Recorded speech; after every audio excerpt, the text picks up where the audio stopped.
आज मुझे आपसे ये कहने की जरूरत है कि जो चीज मुश्किल है उसे एक्सेप्ट करो। आज मुझे आपसे चैलेंज एक्सेप्ट करने की जरूरत है। आज मुझे आपसे इस प्रोसेस से प्यार करने की जरूरत है। ऐसे कई मौके आएंगे जब आप हिम्मत हार जाएंगे, अपना पैशन खो देंगे और सोचेंगे कि ऐसा नहीं होना चाहिए था। लेकिन अगर आपको अपनी मंजिल तक पहुंचना है तो आपको अपना माइंड बनाना होगा।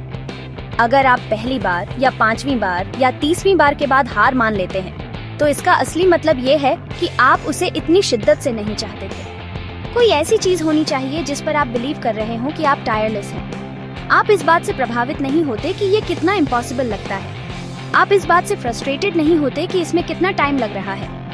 आप हार नहीं मानते क्योंकि लोगों ने आपको मना किया।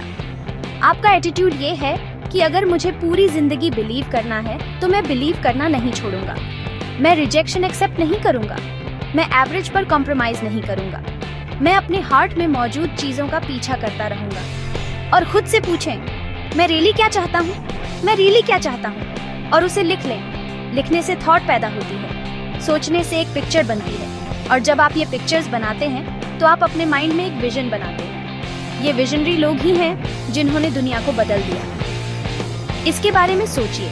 लेकिन जो चीज इस कम्पिटिटिव एज को बनाए रखती है, जो आपको टॉप पर रखती है, वो बार बार मेंटली सोचने और प्रेपरेशन करने की एबिलिटी है।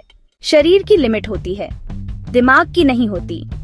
हम गर्दन से नीचे वाले हिस्से पर बहुत ज्यादा ध्यान देते हैं कि हम भूल जाते हैं कि यह सब यहाँ से शुरू होता है। सब कुछ यहाँ से शुरू होता है। अगर आप मेंटली तैयार नहीं हैं, तो आप फिजिकली कभी तैयार नहीं हो सकते, और तैयारी वहीं से शुरू होती है। आपकी जिंदगी कैसी होगी जब आप फ्यूचर की तरफ देखेंगे? अगर आपने डिसाइड किया कि मैं अपने डर को मुझे रोकने नहीं दूंगा, और मैं आपसे कह रहा हूँ जो कुछ भी आपको करना है वह करें, क्योंकि अगर आप नहीं करेंगे तो जिंदगी आपको तब तक मारेगी जब तक आप हार नहीं मान लेते। तो जब आप यंग होते हैं और गलतियां करते हैं तो उन्हें आपको परेशान ना करने दें, क्योंकि हर वह इंसान जो सक्सेसफुल हुआ है वह सक्सेसफुल हुआ है। आपको जीतने के लिए फेल होना पड़ता है। अरे देखो यार, यह समझने के लिए कि गेम का शॉट कैसे मारना है, आपको गेम का शॉट मिस करना पड़ता है। आपको स्ट्रांग होना पड़ता है, क्योंकि सक्सेस की राह हमेशा अंडर कंस्ट्रक्शन रहती है। सक्सेस का रास्ता कभी भी क्लियर नहीं होता। जो लोग सक्सेसफुल होते हैं वे ऐसे लोग होते हैं जिनका एटीट्यूड अथक होता है, और आपको बस बुरे वक्त में डटे रहना है, क्योंकि बुरे वक्त आने वाले हैं, लेकिन वह आमतौर पर बड़े मौके के आने से पहले आते हैं। आपको बुरे वक्तों की एक सीरीज मिलती है और यह बहुत से लोगों को ठोकरें खिलाता है। मेरी जिंदगी और मेरी सक्सेस किसी से भी यह कहने के लिए है, आप ठोकर खा सकते हैं, आप गिर सकते हैं, आप दोबारा उठ सकते हैं। चाहे आपको किसी भी चीज का सामना करना पड़े, चाहे हालात कितने ही खराब क्यों ना हो, जब कोई चैलेंज हो। और चैलेंज से मेरा मतलब जिंदगी में कोई भी चीज है, कोई भी चैलेंज जिसका भी आप सामना कर रहे हैं। जिन चैलेंजेस का आप सामना करते हैं उन पर काबू पाने का अकेला रास्ता चलना शुरू करना है। हर रोज वह कदम उठाएं, चाहे आपको किसी भी चीज का सामना करना पड़ रहा हो, उठें और चलना शुरू करें। दूसरी बात यह है कि अपनी लाइफ की पूरी जिम्मेदारी खुद लो। ऑस्कर वाइल्ड ने एक बार कहा था, जिम्मेदारी वो है जो हम किसी और से एक्सपेक्ट करते हैं। ये बिल्कुल सच है। ज्यादातर लोग रिस्पांसिबिलिटी लेने से कतराते हैं। ये लाइफ की एक रियलिटी है और हम इसे हर दिन देख सकते हैं।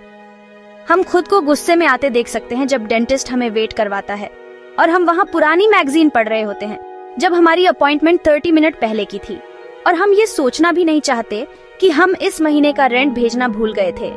हम खुद को ज्यादा से ज्यादा गुस्से में आते देख सकते हैं क्योंकि एक बिजनेस कॉन्टैक्ट दोपहर को फोन करने वाला था और अब लगभग 2 बजे हैं और फोन अभी भी बजने से मना कर रहा है। लेकिन हम उन कॉल्स के बारे में सोचना भी नहीं चाहते जो हम खुद वापस करना भूल गए हैं जब हम इतना गुस्सा कर रहे थे।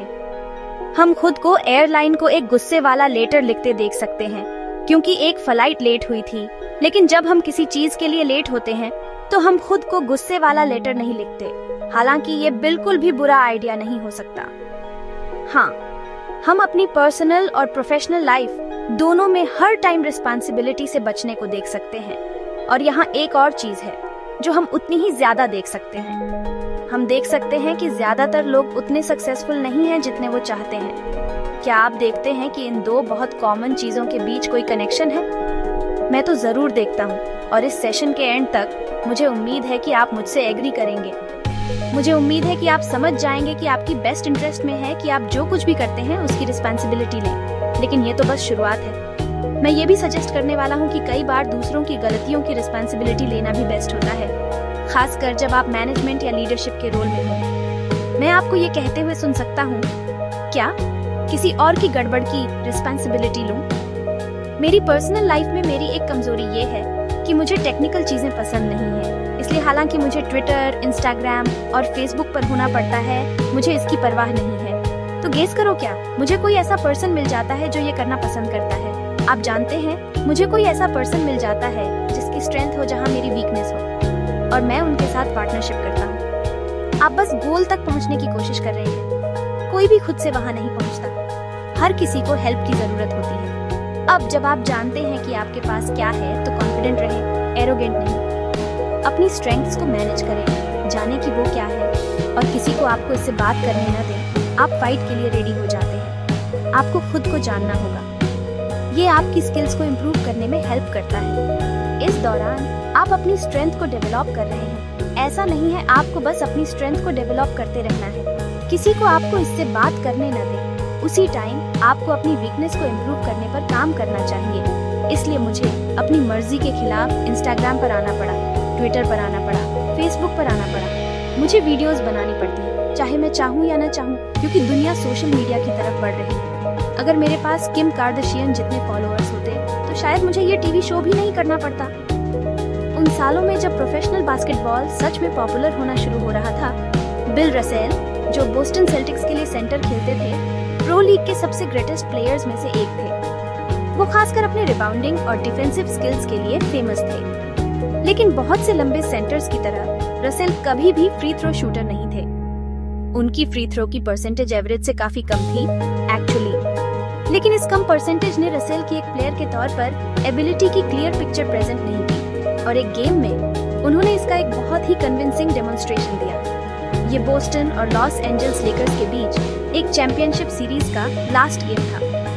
लगभग 12 सेकंड बाकी थे। लेकर्स एक पॉइंट से पीछे थे और बोस्टन के पास बॉल थी। ये ऑब्वियस था कि लेकर्स को बोस्टन के प्लेयर्स में से किसी एक को फाउल करना पड़ेगा ताकि बॉल वापस मिल सके, और उन्होंने बिल रसेल को फाउल करने का ऑप्शन चूज किया। ये एक बिल्कुल लॉजिकल चॉइस था, क्योंकि स्टैटिस्टिकली रसेल उस टाइम कोर्ट पर सबसे खराब फ्री थ्रो शूटर थे। अगर वो शॉट मिस कर देते तो लेकर्स को शायद बॉल वापस मिल जाती और उनके पास अभी भी गेम जीतने की ट्राई करने के लिए इनफ टाइम होता। लेकिन अगर रसेल अपना पहला फ्री थ्रो बना लेते तो लेकर्स के चांसेस सीरियसली कम हो जाते, और अगर वो दोनों शॉट्स बना लेते तो गेम बेसिकली खत्म हो जाता। बिल रसेल का फ्री थ्रो शूट करने का एक बहुत ही अजीब स्टाइल था। आज अमेरिका में कोई भी सेल्फ रिस्पेक्टिंग बास्केटबॉल प्लेयर इसकी कोशिश नहीं करेगा। इस क्वेश्चन के अलावा कि क्या ये बास्केट शूट करने का एक इफेक्टिव तरीका है, ये बहुत मजेदार लगता था। जब भी उन्हें फ्री थ्रो शूट करना होता, 6 फीट 11 इंच के रसेल दोनों हाथों में बॉल को वेस्ट की हाइट पर पकड़कर शुरू करते, फिर वो नीचे झुकते, और जब वो सीधे होते तो वो बॉल को छोड़ देते। ऐसा लगता था जैसे वो बॉल के ऊपर गंदगी की बाल्टी फेंकने की कोशिश कर रहे हैं। लेकिन इस बात से कोई फर्क नहीं पड़ता कि वो कैसे दिखते थे। जैसे ही बिल रसेल को फाउल किया गया, वो जानते थे कि सेल्टिक्स गेम जीतने वाले हैं। उन्हें इसका पूरा यकीन था, क्योंकि ऐसी सिचुएशन में स्टैटिस्टिक्स और परसेंटेज कोई मतलब नहीं रखते। एक बहुत ज्यादा इम्पोर्टेंट फैक्टर काम कर रहा था, कुछ ऐसा जिसे किसी ने भी नंबर्स और डेसिमल पॉइंट्स में एक्सप्रेस करने का तरीका नहीं ढूंढा। सिंपल वर्ड्स में, बिल रसेल एक ऐसा प्लेयर था जो अपनी टीम की सक्सेस या फेलियर की रिस्पॉन्सिबिलिटी लेना चाहता था। वो ऐसी सिचुएशन में अपने कंधों पर बर्डन चाहते थे। एक्सक्यूजेस की कोई गुंजाइश नहीं। अगर गेम हार जाता तो किसी और को ब्लेम करने की कोई गुंजाइश नहीं, कोई सेकंड गेस नहीं। बिल रसेल अपने हाथों में बॉल चाहते थे और किसी और के नहीं, और मैजिक की तरह। यहाँ तक कि अगर उन्होंने इससे पहले अपनी लाइफ में हर फ्री थ्रो मिस किया होता, वो जानते थे कि वो इसे बना लेंगे, और बिल्कुल यही हुआ। यही वो चीज है जो लगभग हमेशा होती है जब कोई मैन या वुमन पैशन और कॉन्फिडेंस के साथ रिस्पॉन्सिबिलिटी लेता है।